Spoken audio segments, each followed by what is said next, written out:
विराट श्री आदिनाथ भगवान की, चंद्रप्रभ भगवान की, आचार्य गुरु भगवान 108 श्री विशुद्ध सागर जी गुरु भगवान की, परम पूज्य गुरुवर 108 श्री सुप्रभ सागर जी महाराज की, परम पूज्य गुरुवर 108 श्री प्रणत सागर जी महाराज की। जिया कब तक उलझेगा संसार विकल्पों में, जिया कब तक उलझेगा संसार विकल्पों में। कितने भव बीत गए संकल्प विकल्पों में, जिया कब तक उलझेगा संकल्प विकल्पों में। संकल्प और विकल्प, इच्छाएं जब पूरी नहीं होती तो विकल्प उत्पन्न होता है। किया गया संकल्प जब अधूरा रह जाए तो विकल्प होता है, और जब विकल्प होता है तो मन में स्वाभाविक रूप से आकुलता व्याकुलता उत्पन्न होती है, और ये आकुलता व्याकुलता हृदय में संक्लेश भाव उत्पन्न करती है जो आश्रव का कारण। अतः विकल्पातीत अवस्था ही लक्ष्य होना चाहिए, और विकल्पातीत अवस्था के लिए ही सारे पुरुषार्थ होते हैं।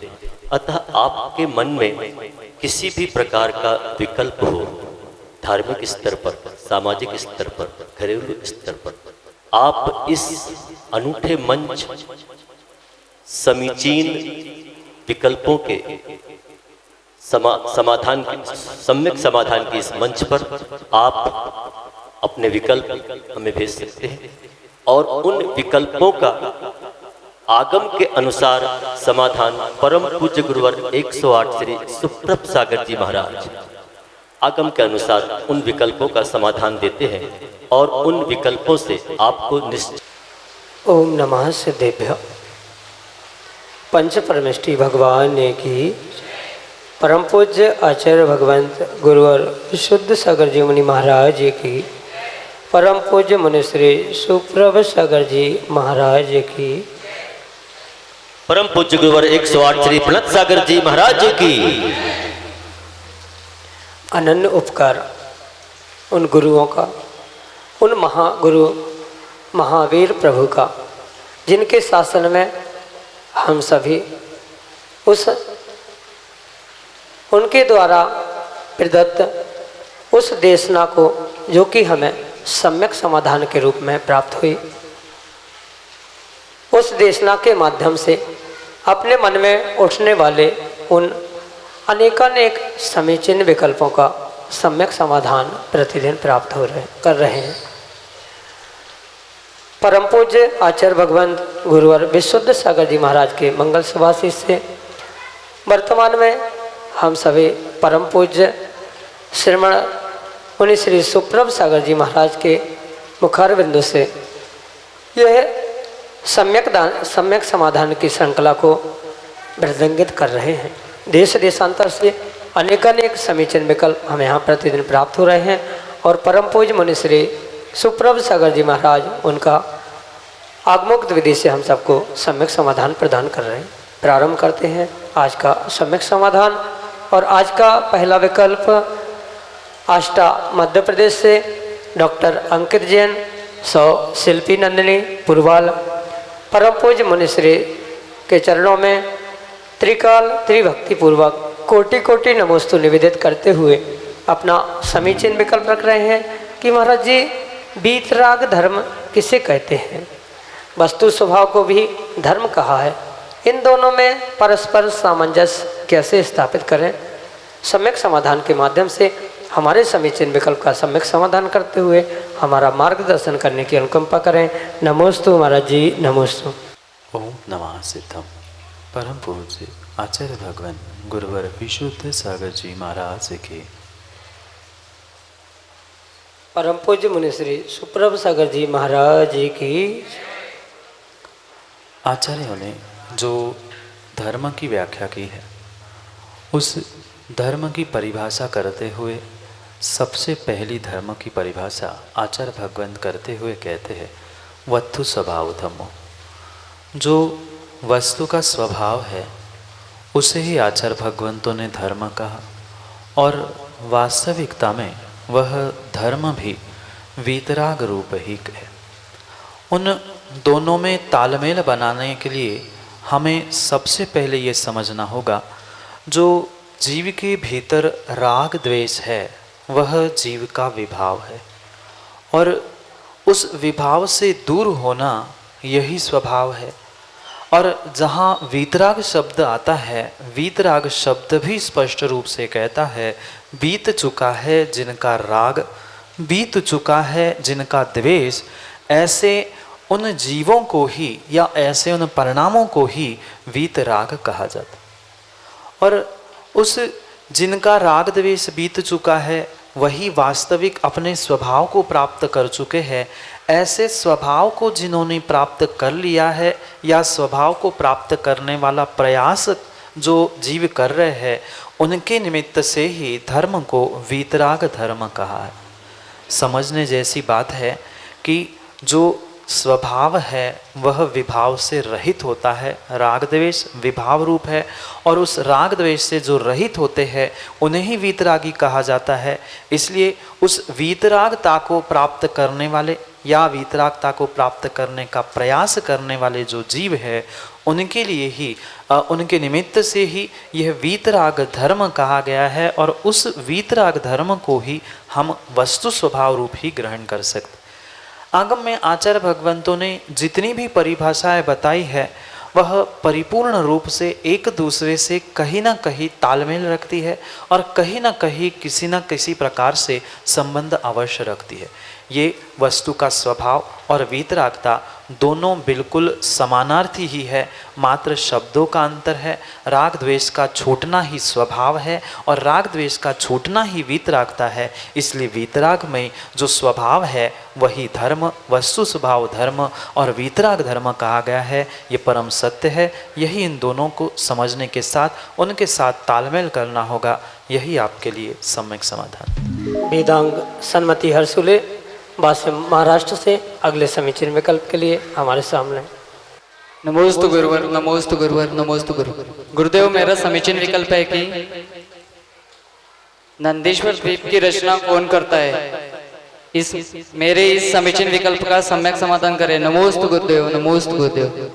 इस तीन लोक में कुछ ऐसी रचनाएं हैं जो कि अकृत्रिम कही जाती है, और उस अकृत्रिम जिन बिंब जिन चैत्यालय की ही श्रेणी में ये नंदीश्वर द्वीप और वहाँ के वह 52 जिन चैत्यालय जिन बिंब आदि सभी प्राप्त होते। इसलिए ये जब स्वयं में ही कहा जा रहा है कि अकृत्रिम जिन बिंब जिन चैत्यालय और ये अकृत्रिम ही द्वीप है, तो वहाँ ये स्पष्ट समझना होगा कि उसका कोई भी निर्माण करने वाला नहीं।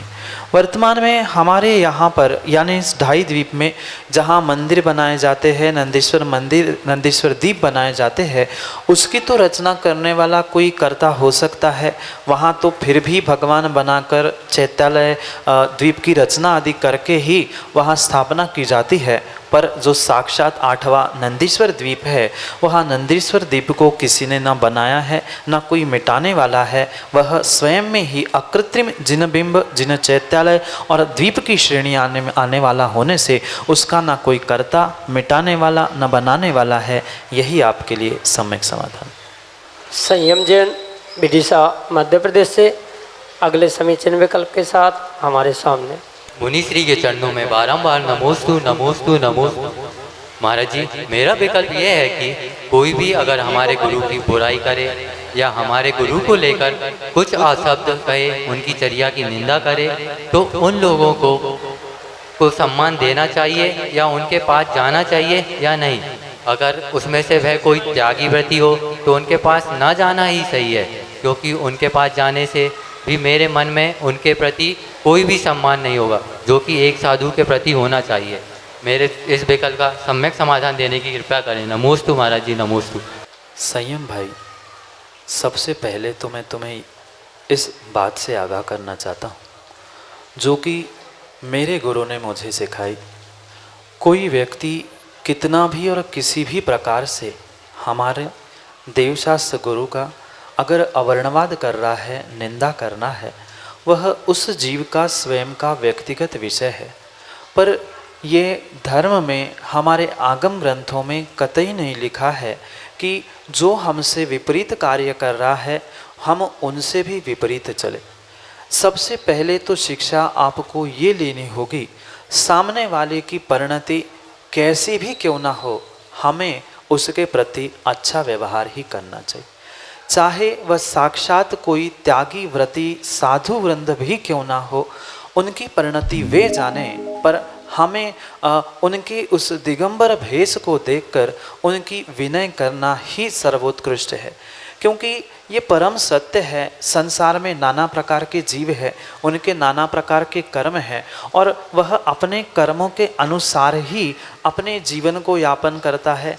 कभी किसी की अच्छाई, कभी किसी की बुराई में ये जीना उन जीवों का कार्य ही बन चुका होता है। वह किसी भी प्रकार से आपके गुरु की, आपके भगवान की किसी की भी निंदा करे, बुराई करे, किसी के कहने से कभी भी कुछ नहीं होता।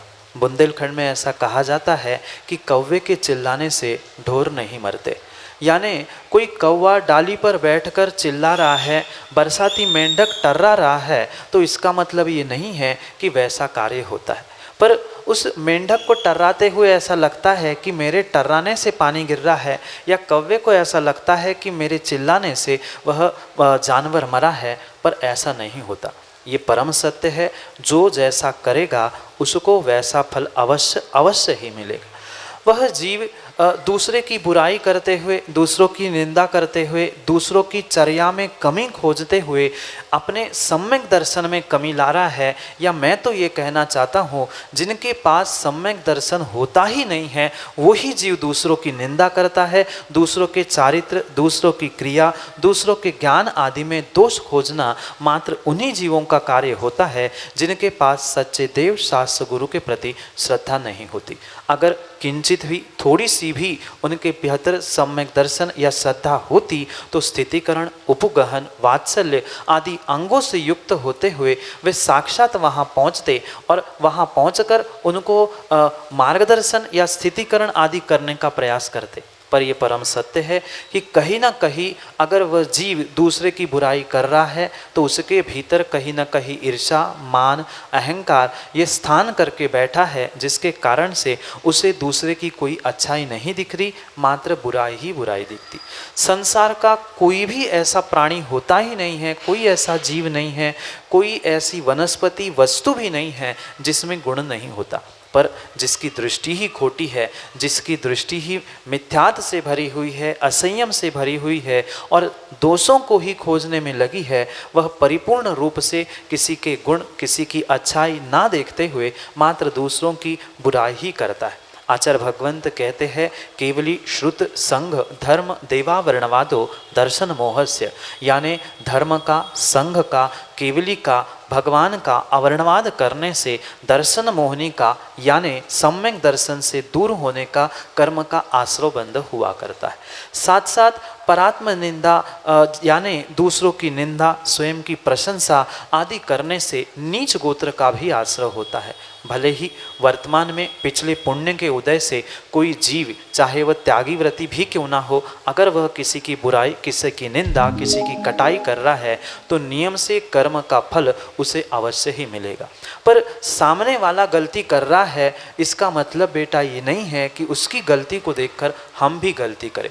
वो तो अपने उस चारित्र में, ज्ञान में और सम्यक दर्शन में, तीनों रत्नंत्र में दोष लगा रहा है, पर हम उनकी उस गलत क्रिया को देखकर अपने सम्यक दर्शन में दोष ना लगाए, क्योंकि वह प्रायश्चित ले नहीं ले, क्या करे, वह उसका व्यक्तिगत विषय है।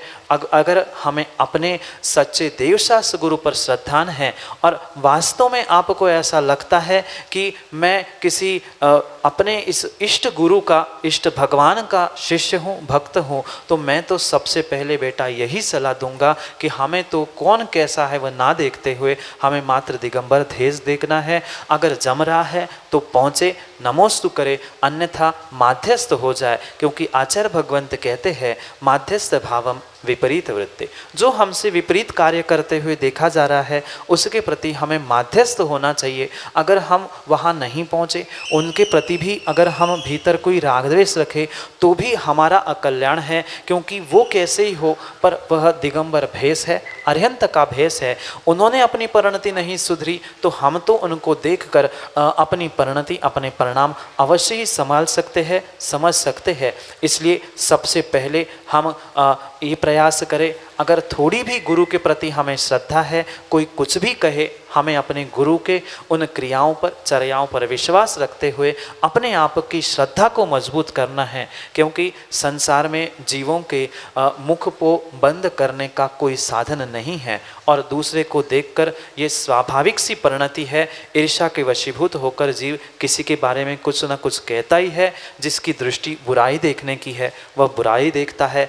हमारी दृष्टि अच्छी है, हमारे गुरु ने अच्छा सिखाया है, तो उनमें भी हमें अच्छाई को खोजना है, उनकी बुराई छोड़ते हुए जो एक भी गुण उनके पास हो हम उन गुणों को देखकर, उस दिगंबर भेष को देखकर नमोस्तु करें। और बहुत अच्छी बात है वह भी नहीं कर पाए तो माध्यस्थ होते हुए दूर हो जाए, पर ना उनकी निंदा करना, ना उनके कटाक्ष करना, ना उनकी चर्चा कहीं अन्यत्र करना। ऐसा ही अगर आप करोगे तो आपका सम्यक दर्शन और आपके गुरु का नाम भी ऊंचा होता रहेगा, अन्यथा फिर उनमें और हम में कोई अंतर नहीं बचेगा। यही मेरी गुरु की सीख है और यही मेरी आपके लिए सम्यक समाधान से सीख है। मनोज जैन केसली, सागर, मध्य प्रदेश से अगले समीचीन विकल्प के साथ हमारे सामने। गुरुदेव नमोस्तु नमोस्तु नमोस्तु। हे गुरुदेव, मेरा यह विकल्प है कि बचपन से सुनते आ रहा हूँ, कर्म ही सभी को सुख देने और दुख देने वाले होते हैं, और यदि कर्म सुख और दुख देते हैं तो इनका लेखा जोखा कौन रखता है महाराज श्री। और मैं ये जानना चाहता हूँ कि जब भगवान को कर्मों ने नहीं छोड़ा, जैसे आज सुबह आपने प्रवचन में बोला था कि 6 महीने तक आदिनाथ भगवान को आहार नहीं मिला या महावीर भगवान को गणधर नहीं मिले, तो ये कर्मों का लेखा जोखा था। हे प्रभु, हे गुरुदेव, यह कर्मों का लेखा जोखा कौन रखता है और पाप पुण्य का फैसला कौन करता है? मेरे शंका समाधान का, जिज्ञासा का समाधान करें। ये परम सत्य है मनोज भाई कि जो भी हमारे जीवन में होता है ये परिपूर्ण रूप से कर्मों के निमित्त से ही होता है, क्योंकि ये जीव की जो संसारी अवस्था है ये कर्मों के निमित्त से ही बनती है। मैं कर्माधीन नहीं कह रहा हूँ, पर कर्मों के निमित्त से ही बनती है। जब तक कर्म की सत्ता है तब तक ही यह संसारी अवस्था है, और इसलिए इस संसार का कोई एक्टिंग फोर्स है या इस संसार को चलाने वाला कोई है, जीवों के संसार को बनाने वाला, बिगाड़ने वाला कोई है, तो उसका नाम कर्म है। कर्म के अभाव में ही जीव मुक्ति को प्राप्त करता है, पर जब तक कर्म की सत्ता है तब तक कथनचित उस कर्मों के कारण से, कर्मों के निमित्त से ही उसके जीवन में सुख दुख, अच्छा बुरा, ये सब कुछ होता है। चाहे वह तीर्थंकर भगवान क्यों ना हो, चाहे एक सामान्य मनुष्य हो या कोई चींटी हाथी भी तिर्यंच क्यों ना हो, सबके साथ ये कर्मों का लेखा जोखा होता।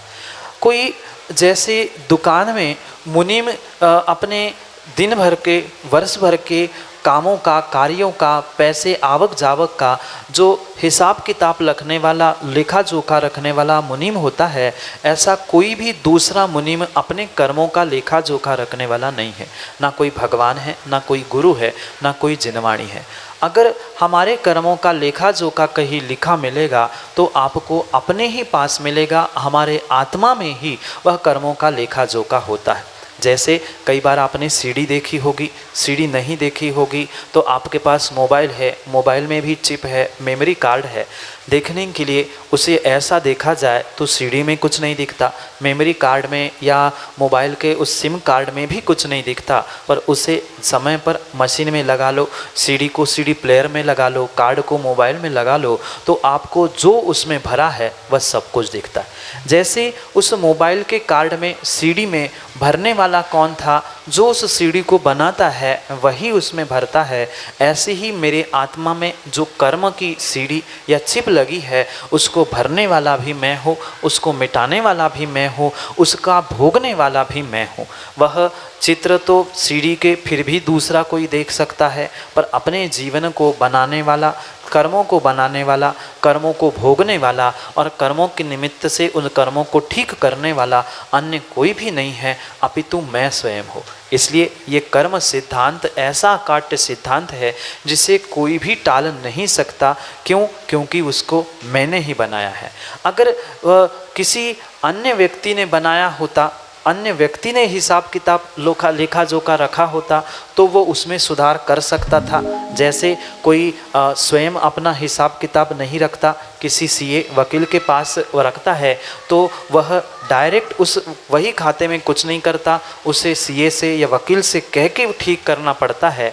ऐसा ही हमारे जीवन के कर्मों का कोई लेखा जोखा रखने वाला अन्य होता तो उसके लिए कहीं ना कहीं हमें दूसरे से मिलना होता, पर ऐसा देखे में नहीं आता। मैं ही करता हूँ, मैं ही भोगता हूँ और मैं ही उसे सुधारने की शक्ति रखता हूँ, अन्य कोई भी उसे ठीक नहीं कर सकता।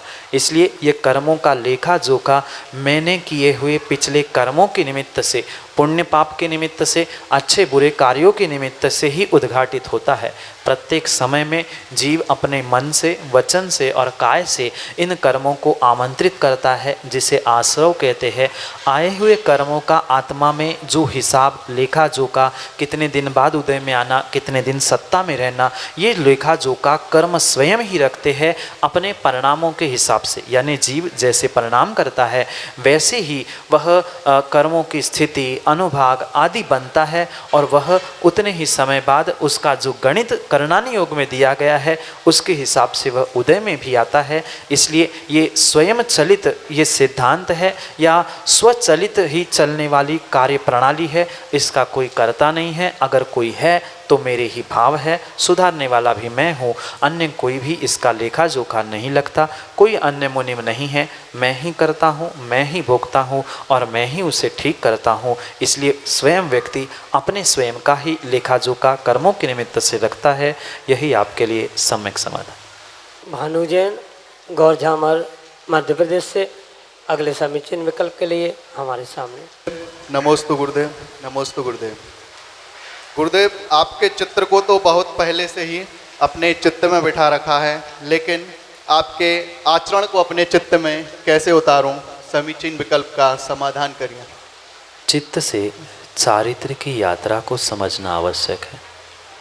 वर्तमान में भी बहुत सारे ऐसे जीव हैं जो उन मोबाइल, टीवी आदि के निमित्त से चित्रों को देखते हुए अपने चारित्र को भ्रष्ट कर रहे हैं या चारित्र से दूर हो रहे।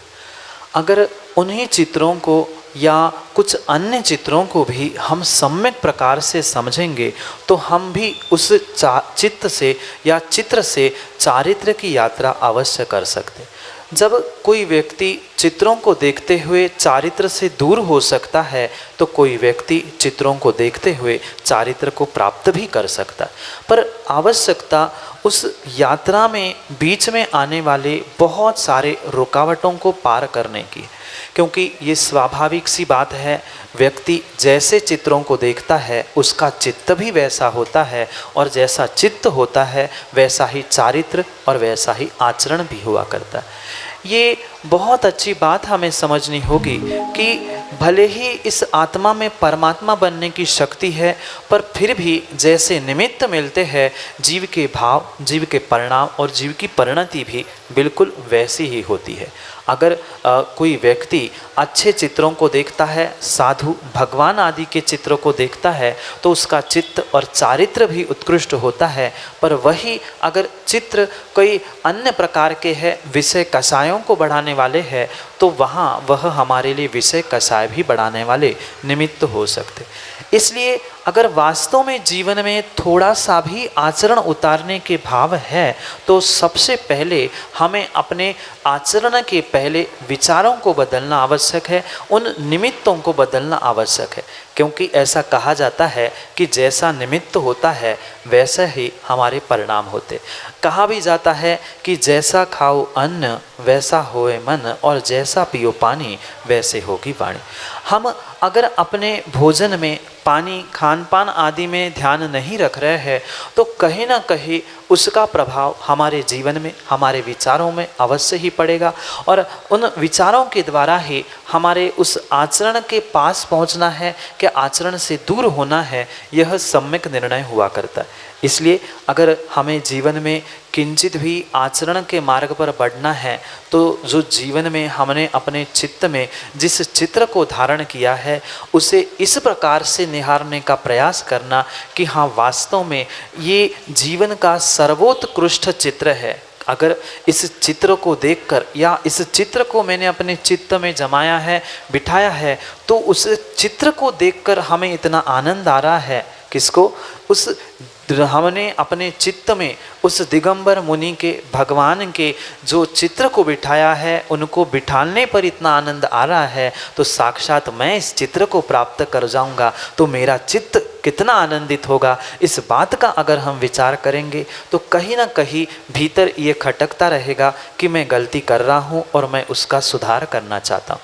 जब तक हम अपने भावों में सुधार करना नहीं जानेंगे, जब तक हम उन विषय कसाय रूपी निमित्तों से दूर होने का प्रयास नहीं करेंगे, तब तक मात्र हमारी भावना होने से काम नहीं बनेगा। कुछ न कुछ उस मार्ग पर हमें थोड़ा सा आगे बढ़कर पुरुषार्थ भी करना होगा।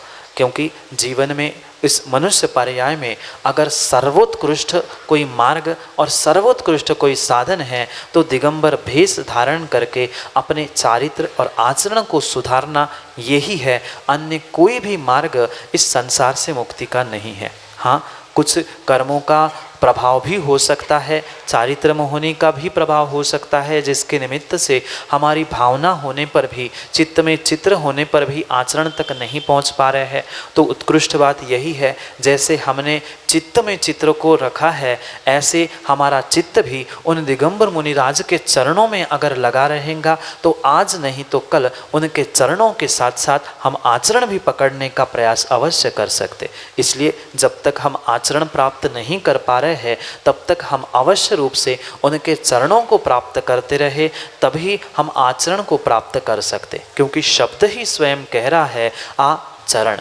जब तक वह चरण के पास नहीं आ रहे हैं तब तक हमें चरण मिलने वाले नहीं हैं। क्योंकि चरण के दो अर्थ है, चरण यानी पैर भी कप, और चरण का अर्थ चारित्र भी होता है चरणानी योग के निमित्त से। अगर हम आज प्रभु और गुरु के चरण छूना नहीं जानते, उनके चरण के पास पहुंचना नहीं जानते हैं, वह आचरण कहाँ से प्राप्त होगा। इसलिए पहले हम चरणों को छुए, फिर चरणों को छुए, यानी पहले दोनों पैरों को, दोनों चरणों को छूते हुए आचरण यानी चारित्र को प्राप्त करने का प्रयास करें। नियम से निर्मल भावों के साथ सच्चे गुरु की हुई हमारी सेवा नियम से हमारे लिए आचरण देने वाली हो सकती है। आप ये सोचो कि घर में बैठे बैठे कोई डॉक्टर बन जाएगा तो वो संभव नहीं है। उसे डॉक्टर से भले ही एग्ज़ाम देने के बाद उसको सर्टिफिकेट मिल जाए, पर जब तक किसी डॉक्टर के पास पहुंचकर वह अप्रेंटिसशिप नहीं करता है तब तक उसे प्रैक्टिस का सर्टिफिकेट नहीं मिलता। बिल्कुल चारित्र के साथ, जीवन के साथ भी यही सत्यता लागू करनी होगी। अगर हमें जीवन में कुछ प्राप्त करना है, किसी के जैसा प्राप्त करना है, तो हमें उनके पास रुकना होगा, उनसे पास बैठकर उनकी सेवा, उनसे कुछ ज्ञान प्राप्त करना होगा, तो ही जीवन में हम कुछ उनके जैसा प्राप्त कर सकते हैं। जैसे बहुत सारे जीव उस क्रिकेटर को या फिल्म एक्टर को देखते हुए उसकी एक्टिंग करना जानते हैं या उसकी एक्टिंग करते हैं, ऐसे ही अगर हम भले ही नाटक रूप एक्टिंग नहीं, पर उनके जैसे भाव, उनके जैसे चारित्र प्राप्त करने के अगर हम प्रयास करेंगे तो नियम से हम भी उनके आचरण को प्राप्त कर सकते हैं। इसलिए उस चित्त से आचरण तक यानी चित्त से चारित्र की यात्रा भले ही चित्र से शुरू हो, पर एक दिन अगर पक्का निर्णय है तो आ चरण दोनों भी हम छू लेंगे। आओ चरण छुओ, आओ चारित्र छुओ, यही आपके लिए सम्यक समाधान। बंधुओं, अभी हम देख रहे थे समीचीन विकल्पों का सम्यक समाधान। विकल्प हमारे थे और समाधान प्रदान कर रहे थे परम पूज्य गुरुवर 108 श्री सुप्रभ सागर जी महाराज आगम के अनुसार। और जिनको समाधान प्राप्त हुआ वे अवश्य संतुष्ट हुए। यदि आपके मन में भी कोई उलझन, परेशानी, कोई विकल्प किसी भी स्तर की हो तो आप अपने विकल्प हमें इन नंबरों पर भेज सकते हैं। कृपया नंबर नोट करें। टेक्स्ट या ऑडियो मैसेज के द्वारा आप हमें अपने विकल्प भेज सकते हैं। नंबर नोट करें 8707548811। ईमेल एड्रेस भी, ईमेल आईडी भी हम लोगों की है। इसमें ईमेल आईडी नोट करें सम्यक.com समाधान gmail@gmail.com। पारस चैनल पर 4 बजे यही प्रोग्राम प्रसारित होता है एवं YouTube TV पर 5:13 पर। आप इसे सब्सक्राइब अवश्य करें एवं लाइक करें ताकि होने वाले अपलोड प्रोग्रामों के नोटिफिकेशन आपको प्राप्त हो एवं आपका लाभ हो। सभी जिनवाणी स्तुति के लिए